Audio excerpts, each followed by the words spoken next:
Before the invention of electrical lighting, candlesticks were household essentials. They often had shiny flanges to reflect the light of the flame and throw the glow farther. Necessity may have been the reason for their invention, but candlesticks soon evolved into a thing of beauty. With their elegant curves, these pewter candlesticks add a touch of class to any decor.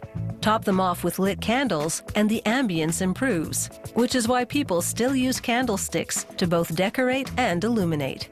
This candlestick starts with a flat pewter disc. The worker stamps the company insignia onto it.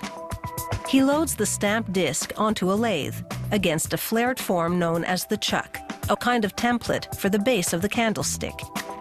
He rubs a wax-like lubricant onto the pewter to reduce friction while he works the metal as it spins very fast on the lathe. He exerts a fair amount of pressure with a finger-shaped tool to make the pewter conform to the shape of the chuck. This process is called spinning. It takes a series of passes with the tool to transform the flat disc into the basic shape of a candlestick base. He trims the bottom to make the part perfectly level. Now, with a wooden dowel, he rolls the bottom of the candlestick base to make it more substantial. The base now complete, he sets it aside. He works a smaller pewter disc against a different chuck to shape the candlestick top, which is called the babèche. He flares the babèche, creating a flange to reflect candlelight and catch wax drippings. Using the chuck pictured on the left, he's produced a stylish candlestick top. To make the candlestick post, the next worker melts pewter and skims off the impurities. He pours the molten pewter into a mold and it solidifies quickly. He drains the remaining liquid pewter and opens the mold, revealing a hollow post that matches the top and base of the candlestick. Pewter has also hardened in the channel through which it was poured. This extra material, called sprue, will be removed later.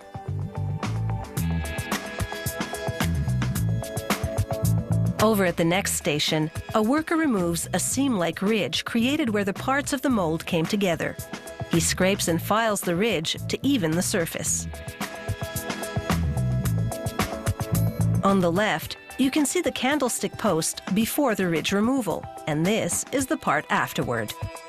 Another worker now slices off the sprue ends with a bandsaw, leaving the post design intact.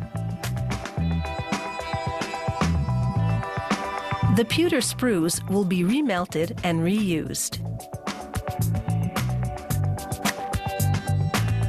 Next, the worker clamps the post into position, and a paddle drill bores into one end and then the other. It slopes the lip of the casting inward, creating a chamfered edge that will connect neatly to the candlestick top and base.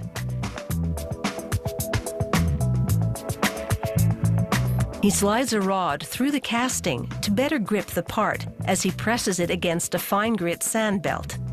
The sanding process removes scuffs and scrapes, and the result is satiny smooth. Now it's time for this pewter candlestick to come together. He places the post on the candlestick top and solders them together. The tin alloy solder wire melts and acts like hot glue to bond the two parts. He moves the candlestick base into position. He dips the open end of the cast post into a flux substance to prepare the surface and transfers it to the base. As he solders the two, he taps the post with a torch to realign it when it slips a bit. Then he continues soldering. He now dips the completed candlestick in soapy water. This removes flux residue and hardens the solder bond. For a highly polished finish, he presses the candlestick against a spinning cotton wheel that rubs a special compound onto it. It's a shinier alternative to the satin pewter candlestick, and the effect is similar to silver. When it comes to candlesticks, two are always better than one. So it's time to pair them up. Together, they'll really shine.